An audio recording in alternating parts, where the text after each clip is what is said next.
piece of Look, Mom, I'm failing. Look, Mom, I'm failing. Look, Mom, I'm failing. Hurry up and watch me fall. Okay, here we go. What's going on, everyone? Welcome to this week's episode of Look, Mum, I'm Failing, powered by SongDivision. This is episode 1 of season 2, the podcast that brings together two people from seemingly different worlds. One full-time professional creative artist and one corporate industry leader or a business owner in search of themes around rejection, setbacks, screw-ups, and ways to endure and maybe even enjoy the process of failure. We're coming to you live this week from the meeting show. Shout out to North Star Meeting Group. And I'm super excited to be here. I'm your host, Sam McNeil. General Manager at SongDivision, MC, host with the most, facilitator, songwriter extraordinaire, all-around legend. That's in the script. I have to say that. I don't write this. Bring it up clearly with the script writer. And this week, I'm very, very excited to be here with two people. One, my favourite people from the last 10 years, and one, my new favourite person from the last 24 hours. Amy is manager for accessible events and real estate and travel at Salesforce. She has over 20 years experience working with not-for-profits, associations and corporates, and I'm super grateful for your time. Tom Billington is a singer, songwriter, performer, frontman, all-round pocket rocket who has toured and recorded with acts like The Killers, Depeche Mode, Razorlight, and many, many others. He also runs an incredible charity called Electric Umbrella. Electric Umbrella make the world a more inclusive place using music. They were also semi-finalist in last season of Britain's Got Talent. They got the golden buzzer from Mr. Simon Cowell. Amy, Tom, how are you? Thank you. Hello, Sam. It is such a joy to be here. How are you? Are you okay?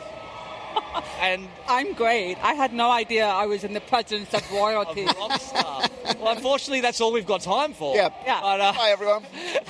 Okay, let's start with you, Amy. My first question on every episode is, talk to me about when you decided you had a passion for working within the meetings and events space, and what that journey early in your career looked like to go from that idea of I'd like to do this to doing it professionally and being paid to do it. Of course. I love that question. So I think my passion began in 5th grade. I was in elementary school, and I decided to have all my friends over for a summer party. And I actually created an obstacle course in our backyard where you had to jump over things, eat things, and it was an amazing experience. And in 5th grade, I knew that I wanted to plan every single minute of that party there. And my friends had a blast, Awesome. We were just having the best time. And as I've gotten older, I've realized that I really enjoy planning events. I love everything that goes into it. And the most important thing is for people to feel like they feel special. Yeah. They feel like, wow, you really thought about what my experience was going to be. Yep. And then as I got older, I got a degree in marketing and communication, so I kind of veered into that. But I really wanted to get back to events. That was my first love. I really enjoyed that. So I started as a event supervisor at Salesforce, the company I work for now. Wow. Yeah. Talk about 360. Full circle, right. And being deaf, I noticed that a lot of our events were not accessible. And so I took that chance to upskill a little bit and understand what accessibility really means. So I created an inclusive playbook on accessibility in events, and then I pitched that to different teams, and I said, we really have to prioritize this. I'm very passionate about it. It's very important. And then now I had the job that I do as a manager of accessibility. So I think it all started in 5th grade, and then like the amalgamation of my personal lived experience of being deaf, and then really wanting people to feel celebrated and shared and seen and all that. So. And we will talk about that journey as well, because it's huge responsibility, Salesforce. Tom, same question. When did you realise I need to be on that stage, and when did you start making money out of being on a stage and performing? Well, I'm yet to make any money out of it, so we'll come to that later. My story is very much that I started as a musician, a gigging, touring musician, thought that fame chasing and being a world famous rock star was kind of the only way to gauge success. And all of that. But actually, as I've kind of grown older, I realised that actually the talents that I have developed in being a musician are transferable, but I became completely obsessed with accessibility and inclusion when I started working in SEND schools and settings, and then particularly for me, working with learning disabled and adults with disabilities. Yeah. Realised that music was the thing that I had spent all these years doing, and then obviously realised that the way that I could work alongside collaborating with lived experienced people and being able to tell those stories really was all about how I was able to then turn this mad collection of skills that I've got, which is singing, playing, writing, talking rubbish in front of people, all of that stuff, dancing to a degree and wearing ridiculous clothes. Yeah. And how I could tie that in with this kind of like overall message of taking incredibly wonderful, incredibly invisible people and using music to bring those people out into the world and then seeing what difference we could make together. Yeah, beautiful. And that was so exciting that we were able to make this happen, because these two have never met, and there's a lot of common themes around being seen and heard, and you wanting to make sure your friends was thought about when you organised your 5th grade party. Can we talk about when you lost your hearing when you were 5? Yes, absolutely. Yes, I lost my hearing at 5 months old. I had spinal meningitis as a baby. Wow. And to this day, I'm not sure if it was the meningitis or the medicine that made me lose my hearing. Wow. So it was the 80s, so things were a little fast and loose back then with medicine. Yeah. But I was born into a hearing family, so I learned more to lip read and follow, body language, facial expressions, and all of that. I never learned sign language. I learned a little bit, a lot of us learn as kids, like please and thank you and milk. Yeah. But, and then I went to deaf school when I was in kindergarten, and they said, she talks a lot, so you need to put her in mainstream school. Right. So I was mainstreamed in a school where they didn't really have resources for people with disabilities. So like I said, I really adapted to an environment that wasn't built for me. And I'm grateful for those challenges. It was definitely hard a lot of times, but I'm able to adapt to environments like this that are not built for people like myself. Yeah. And that's interesting you say about the gratitude for the challenges, because that's a common theme in this podcast. Is what I'm trying to get out of people is the idea that the challenge is the juice, so that when you do get to wherever it is you think you're going, or you get to, that reward feels so much richer, because if you just got it on a plate, it would be a different situation. Exactly. Tommy, can we talk about mohair? Okay. You were in a band, you were signed, you opened for the Killers for 6 months across North America, and people like Depeche Mode. And then what? Did it just not... Well, what happened? Yeah, I mean... we've only got 20 minutes. I was going to say, I could talk about this part of my life for a long time. I think the big thing really is that art and artists are in a mad place these days. Making art for art's sake is a very, very difficult thing to do. I think the way that Spotify and the way the music industry has gone, I kind of got out of all of that before all of that happened, and I'm grateful that I'm not involved in it anyway. I feel that same way. So for me, really, the failure of my career as a musician is a really interesting concept, really, because our levels, how we gauge success is strange, right? It's a very strange thing. And particularly for me as a young person, I thought the only way I can be successful is to make a hit record and to be recognized everywhere I go and to do all of that stuff. I obviously, as an older person now, I'm just so anti that thought. And, there are lots and lots of ways that you can make an impact in the world. And I really think that sometimes it takes... You have to fail. You have to constantly fail and fall over and pick, it's about how you pick yourself up and where you go and what you do. The organisation that I run now, we're based on, it's a creative, dynamic organism, and it falls apart, and then we realise why it fell apart, and then we build it back together, and we find our niches and our little things and our nooks and our crannies. Yeah. And we build from there, and I think that for me feels like it's a lifetime's work. Yeah. I'm never going to get to a point where it's like, do you know what? Yeah, absolutely nailed Nailed that. it. Yeah, nailed that. It's not a thing. It's just not a thing. Whereas, when I was younger, I just thought, oh, I'll be happy when, or I'll be happy, when this happens or that happens. For me now, the big thing for me is I'm planting trees and things under which I shall never feel the shade, whatever that expression is. Because I'm talking, and I know you are, Amy, talking about a world where inclusion is meaningful, it's everywhere, it's built into the fabric of what we do. It's in every meetings event, it's in every gig you go to, it's in every pub, it's in every bar, it's in every amateur organisation that does drama and music. I believe that inclusion is happening to us. Yeah. All of our schools are becoming more and more inclusive. They need to be. They don't have the resources. We're all being diagnosed with things that we hadn't heard of 10 years ago. I certainly have been. It's the world is changing at a rate that we need to be flexible and we need to be changing. Yeah. So for me, that failure is built into that. It's beautiful. And Amy, we did a session earlier, and you talked about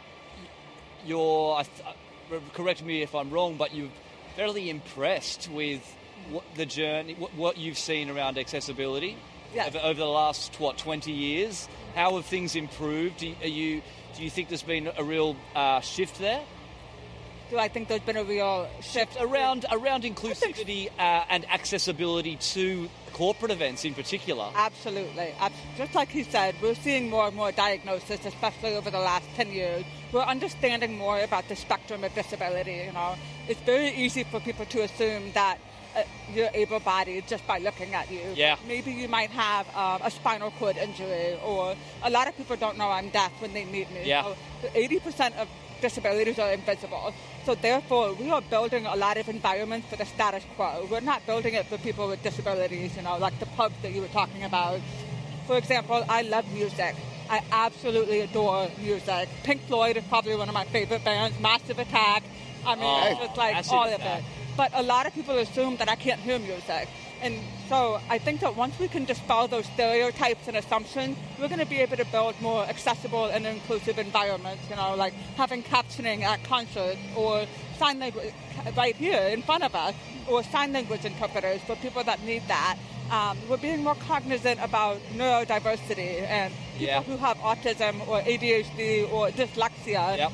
Getting overwhelmed in these environments. How are we creating environments to be more inclusive for that? Yeah. More mindful of If you it. want to talk about an overwhelming environment. I know. I'm struggling. Yeah. I know. I'm sweating. Can I be a little bit ignorant and assume?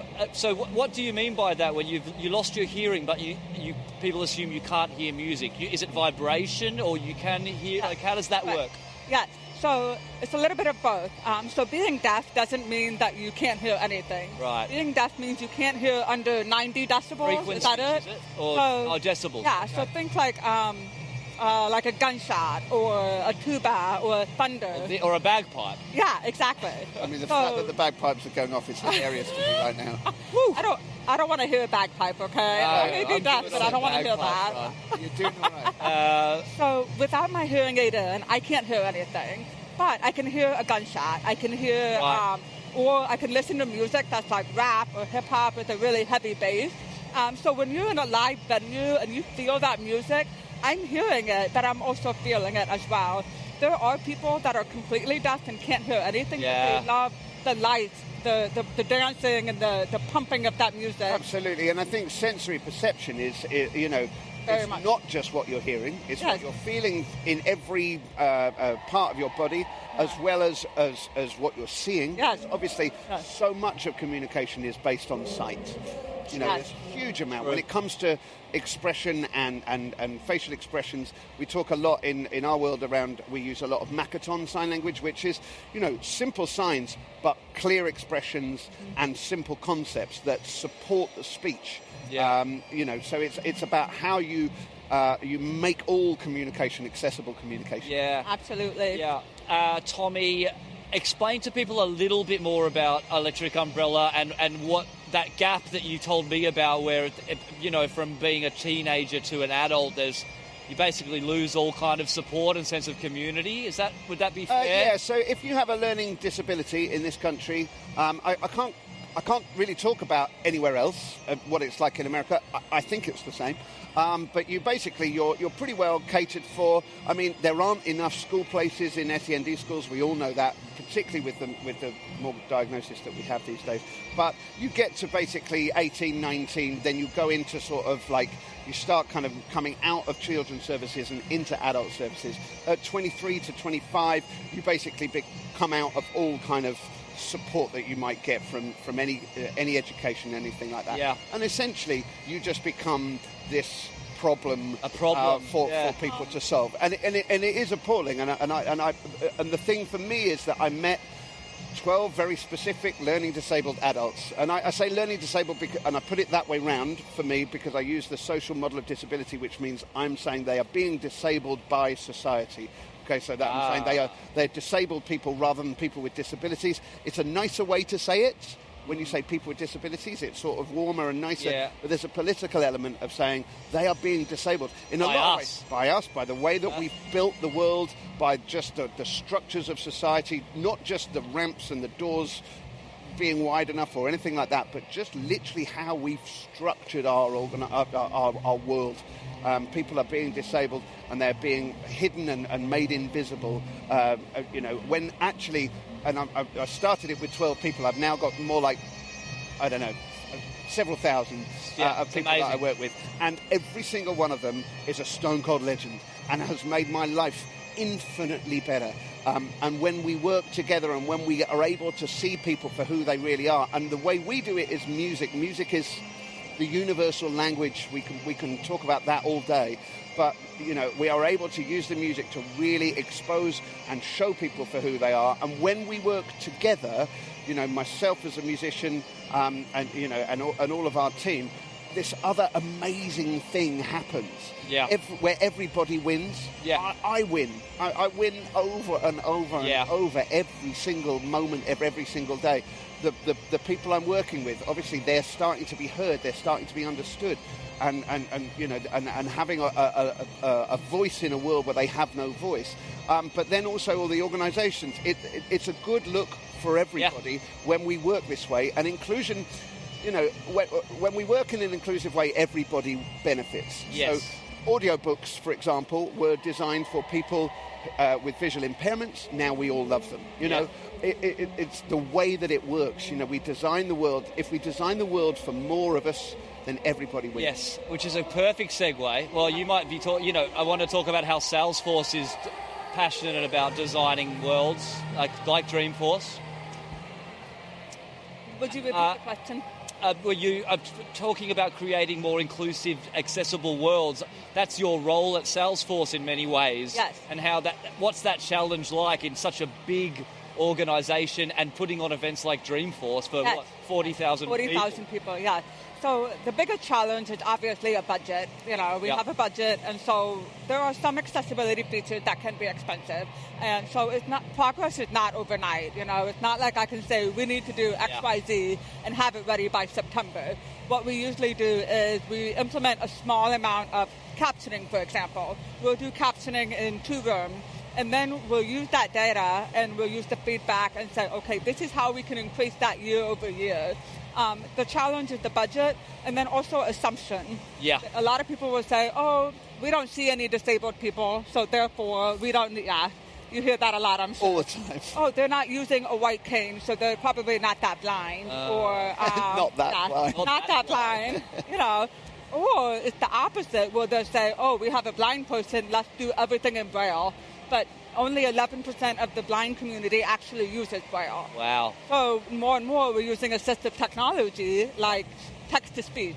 When you were mentioning audiobooks for people who are blind, it's also really great for people that have dyslexia. Exactly. Or reading comprehension disorders and things like that. So the challenge with that is really trying to dispel the stereotypes and make people understand that accessibility is not a one-size-fits-all solution. I don't know sign language, so don't go hire a sign language interpreter for me.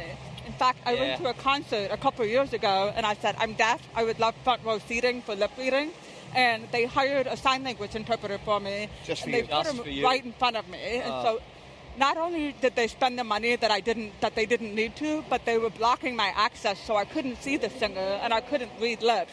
So I think that challenge is slowly overcoming those assumptions, sharing my own personal stories, talking about people who are blind or have low vision, and just really trying to humanize their experience a little bit and help them understand what it's like for them, not only at the event itself, but at the hotel. Yeah. What's it like at the hotel? If someone's using a wheelchair and the shampoo and conditioner is really high in the shower, I don't know if I shared this earlier, but at my hotel, I told them I'm deaf. They put me in the wheelchair accessible room.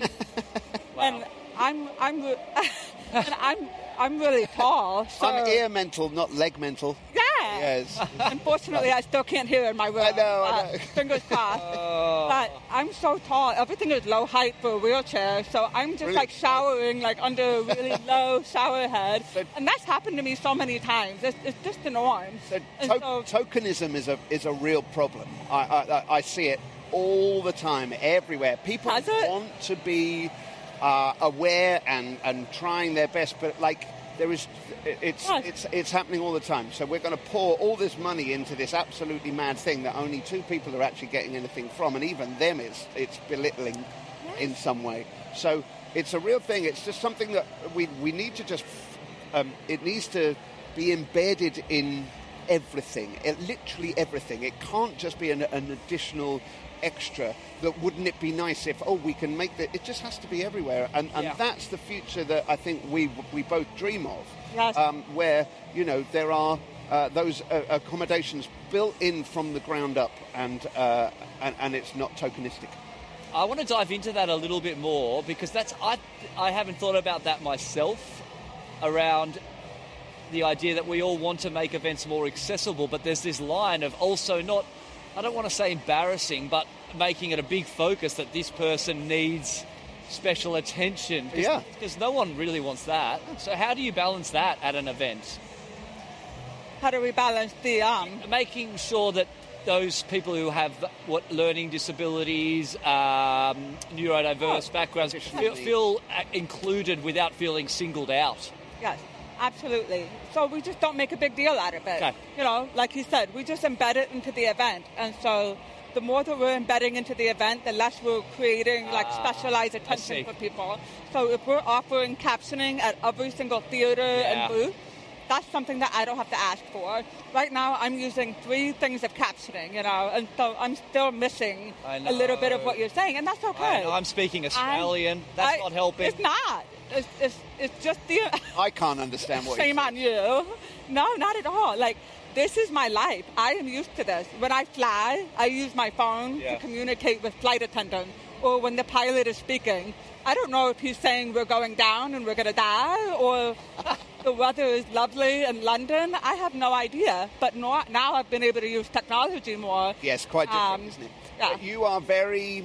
I'm so impressed with how you're coping with all of this stuff. And I'm struggling. It's unbelievable.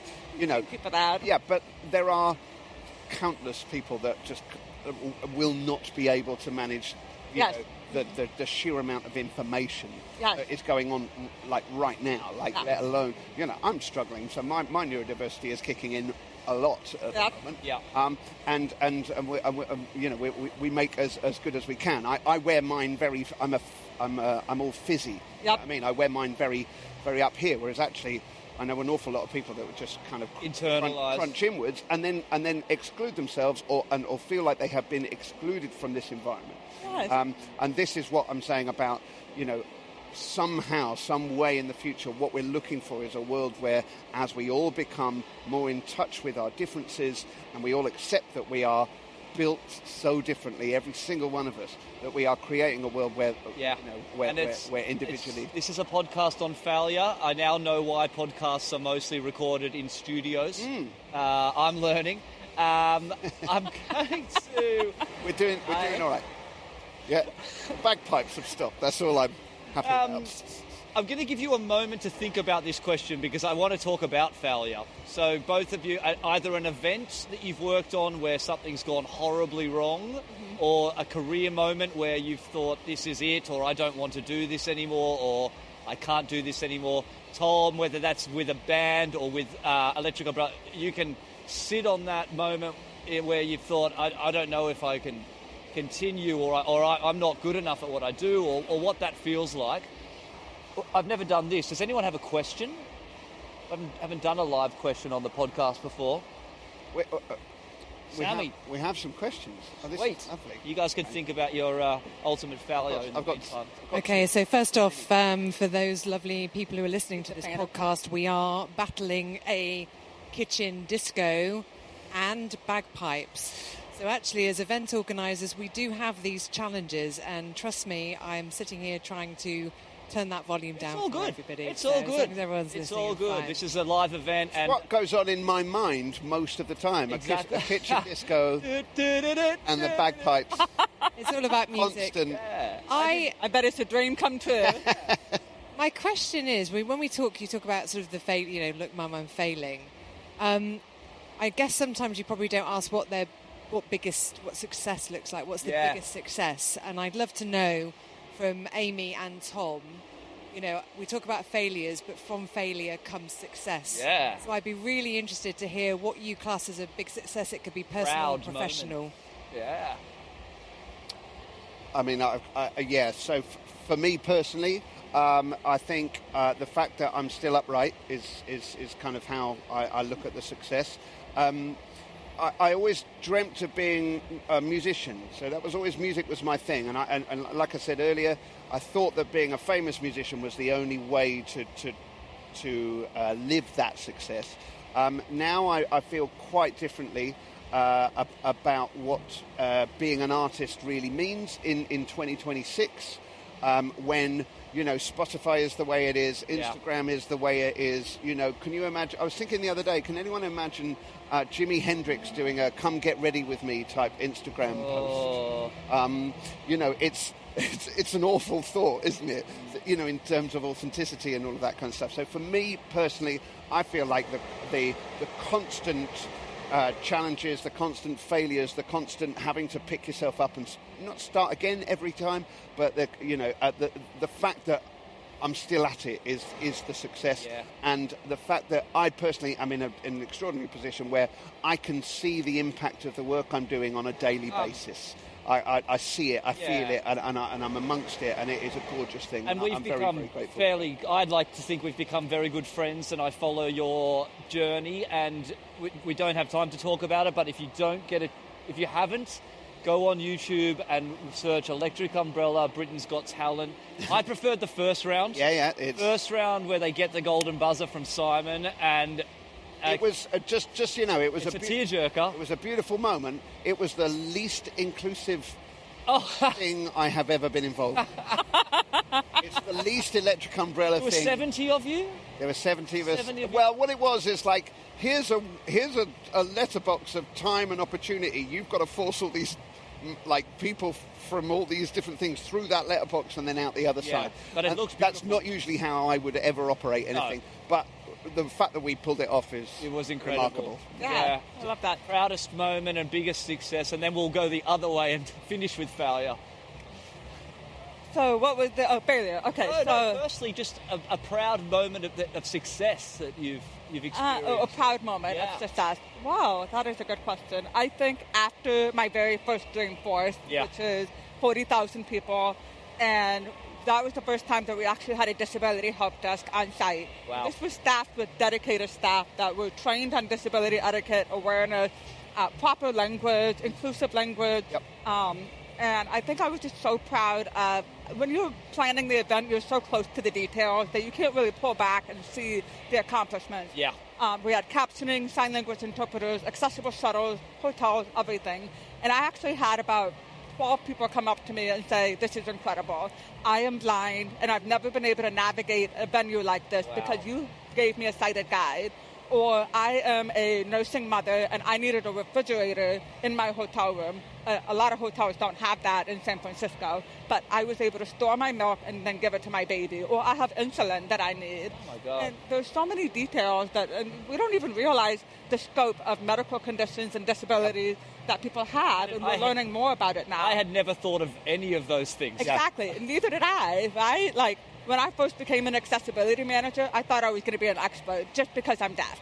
automatic expert in disability. No. I haven't got a clue. I could not be further from the truth. I failed on so many things. I made assumptions about people with disabilities, but I learned. And I admitted when I was wrong. I said, I don't know the answer. Let me go find it for you. I love that. So, yeah, those are the rewarding moments when people with disabilities can come to our events and have a good time. Yeah. Okay. Yeah. Anything that you're comfortable sharing where things didn't quite go to plan on it, and maybe it was a different job, a different event, or a different company? Well, yeah, it was the same job. Okay. For when we had our sighted escorts to be guiding people who are blind or have low vision, I gave them a 5-minute training, and I said, when you are guiding somebody who's blind, offer your arm and then describe your surroundings to you. You know, there's a step on your left, or we're going to go up the escalator. And one of the people who was blind came back to me and they said, your sighted guide would not shut up. And they were...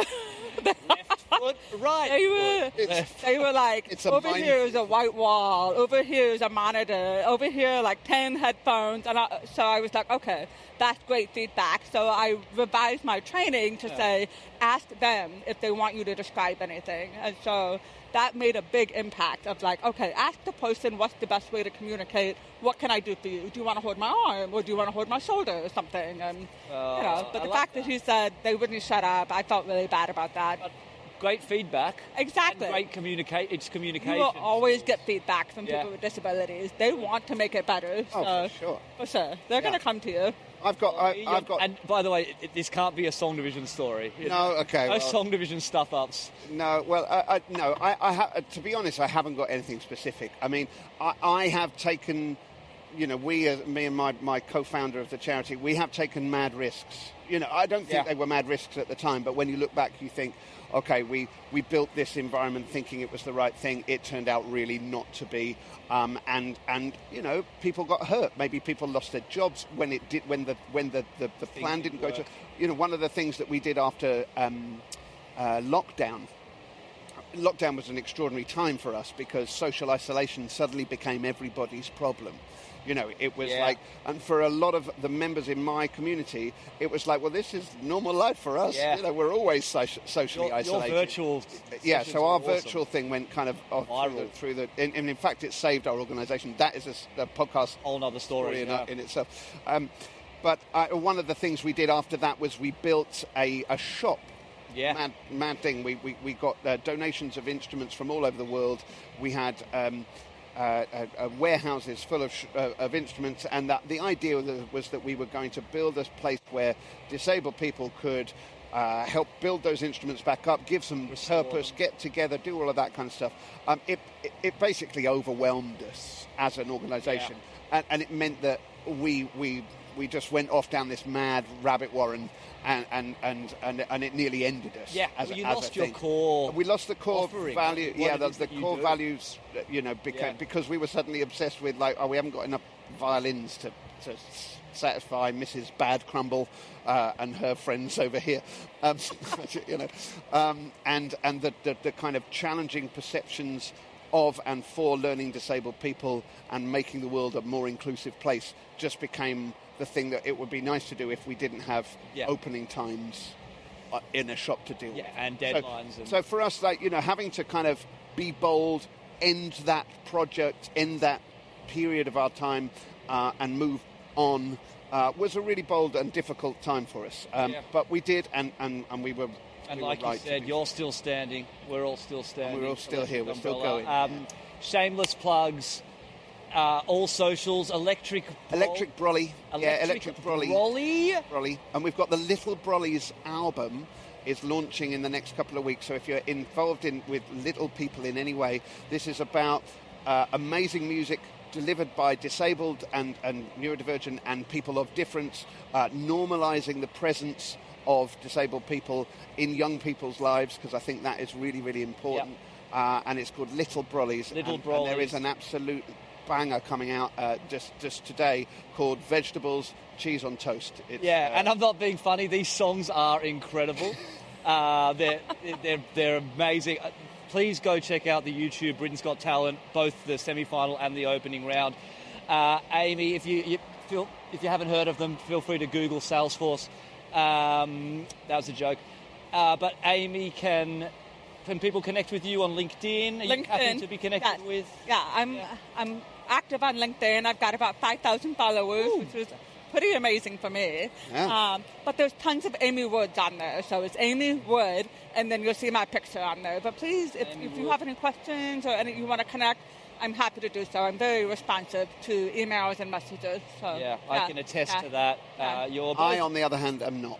Yeah. So do not email I've got about Tom. 8. You will not hear back. Emails and WhatsApp good, but like I'm not a LinkedIn. I'm a linked off. I'm a linked out. Linked out. Yeah. Get them out of here. You're both I'm more beautiful LinkedIn humans. In my opinion. Thank you so much. That's it. This episode will be out on probably around mid-August. Check out season 1. We just wrapped last week. Bunch of industry leaders and amazing musicians. That's it from us. Stay safe. Get home safely. Remember, life is better with music. Bye for now. 1,